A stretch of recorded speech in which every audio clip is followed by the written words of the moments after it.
অনেকেই বলে থাকেন যে আমি অভ্যাসের দাস। আমি চাই রাতে তাড়াতাড়ি শুতে, কিন্তু মোবাইলটা হাতে নিলেই যেন বেজে যায় রাত ৩টে। আমি আপনাদের বলতে চাই, আমরা যেমন খারাপ অভ্যাসের দাস হতে পারি, ঠিক তেমনই যদি ভালো অভ্যাস গ্রহণ করি তাহলে আমরা ভালো অভ্যাসের অধীনেও থাকতে পারি। আর বিশ্বাস করুন, ভালো অভ্যাস আমাদের জীবনে অনেক কিছু অর্জন করাতে পারে। এই ভিডিওতে আমরা 10টি সুপার অভ্যাস নিয়ে আলোচনা করব, যা আপনাকে করে তুলবে জিরো থেকে হিরো, এনে দেবে সাফল্য এবং সহায়তা করবে জীবনে যা চান তা সহজে অর্জন করতে। এই ভিডিওটিকে সাধারণ ভিডিও হিসেবে না দেখে বরং এখানে উল্লেখিত 10টি সেরা অভ্যাস কোথাও লিখে ধীরে ধীরে জীবনে গ্রহণ করতে শুরু করুন। এই অভ্যাসগুলো আপনাকে শুধু সফলই করবে না, বরং একজন উন্নত মানুষ হিসেবে গড়ে তুলবে। এতে অন্যরাও বলবে আমি ওনার মতো হতে চাই। 10টি সেরা অভ্যাসের তালিকায় প্রথম অভ্যাস হলো সকালে ঘুম থেকে তাড়াতাড়ি ওঠা। এটি হলো সেই অভ্যাস যা প্রতিটি সফল ব্যক্তি অনুসরণ করেন। ঘড়ির প্রথম অ্যালার্ম বেজে ওঠার সাথে সাথেই বিছানা ছেড়ে উঠে যান।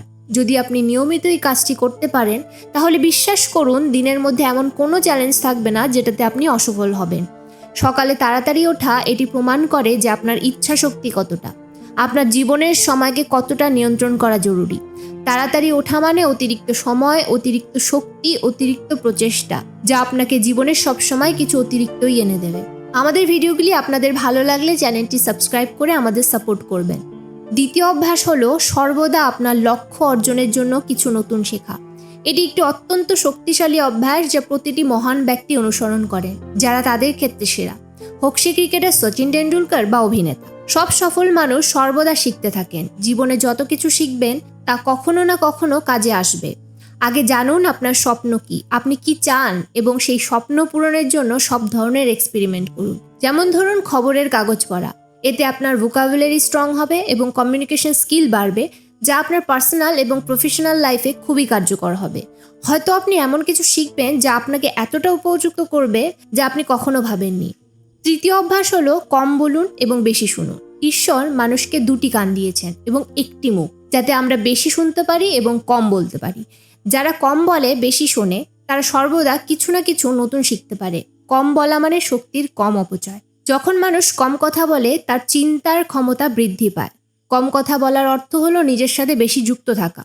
তার অভ্যন্তরীণ চিন্তাভাবনা এতটাই শক্তিশালী হয় যে কোনো লক্ষ্যকে সহজেই অর্জন করতে পারে। চতুর্থ অভ্যাস হলো সম্মতি ও অস্বীকার করতে শেখা। আমরা কোনো পুতুল নই যে সব কথায় হ্যাঁ বলবো। আমাদের স্বপ্ন, নীতি ও লক্ষ্য আলাদা, তাই পথও আলাদা হবে। যদি কোনো কিছু পছন্দ না হয় তা মানার প্রয়োজন নেই। অন্যের জন্য যা কাজ করে তা আপনার জন্য কাজ করবে এমন নয়। বন্ধুদের সাথে বাইরে যেতে ইচ্ছে না হলে না বলার সাহস রাখুন। যদি আপনি ডক্টর না হয়ে সোলজার হতে চান, তাহলে না বলতে শিখুন যে আমি ডক্টর নই, সোলজার হতে চাই। জোর করে কিছু বেশি দিন চলতে পারে না এবং তা থেকে কিছু অর্জনও করতে পারবেন না। না বলতে শিখুন। এতে অন্যের চোখে কিছু সময়ের জন্য খারাপ হয়ে যেতে পারেন, কিন্তু নিজের ও ভবিষ্যতের দৃষ্টিতে আপনি সঠিক থাকবেন। পঞ্চম অভ্যাস হলো সাহস করে ঝুঁকি নেওয়া। এই দুনিয়ায় সবচেয়ে বড় ঝুঁকি হলো কোনো ঝুঁকি না নেওয়া। যদি আপনি ঝুঁকি না নেন, তবে আপনি বড় ঝুঁকি নিচ্ছেন, আপনার জীবন নষ্ট করার বা একই জায়গায় থাকার ঝুঁকি। ঝুঁকি নেওয়ার ভয় মনের মধ্যে থেকে দূর করুন। মানুষের জীবন রুটি, কাপড় এবং বাড়ি পর্যন্ত সীমাবদ্ধ। এর বাইরে যা কিছু আছে তা সবই অতিরিক্ত। আপনি শেষ পর্যন্ত বুড়ো হয়ে মৃত্যুর দরজায় পৌঁছবেন, কিন্তু আমাদের লক্ষ্য হলো একজন বীরের মতো প্রতিটি চ্যালেঞ্জকে পরাজিত করা, এক দুর্দান্ত বিজেতার মুকুট পরে মৃত্যুর দরজায় পৌঁছানো। ঝুঁকি নিতে শিখুন। আপনি কখনো ঝুঁকি নেওয়ার জন্য অনুশোচনা করবেন না, তবে ঝুঁকি না নেওয়ার জন্য অনুশোচনা করবেন যখন আপনি একটি বেডে শুয়ে থাকবেন এবং নাকে অক্সিজেন পাইপ লাগানো থাকবে।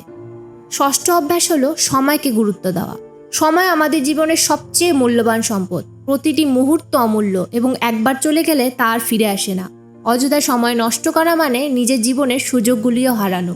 প্রতিদিনের কাজগুলিকে পরিকল্পনা করে কাজ করুন, যাতে আপনি আপনার লক্ষ্যগুলি পূরণ করতে পারেন। বিনোদন ও বিশ্রামের জন্যও সময় দিন, তবে ব্যস্ততায় মগ্ন থাকুন। সময়ের সঠিক ব্যবহার জীবনের সাফল্যের চাবিকাঠি।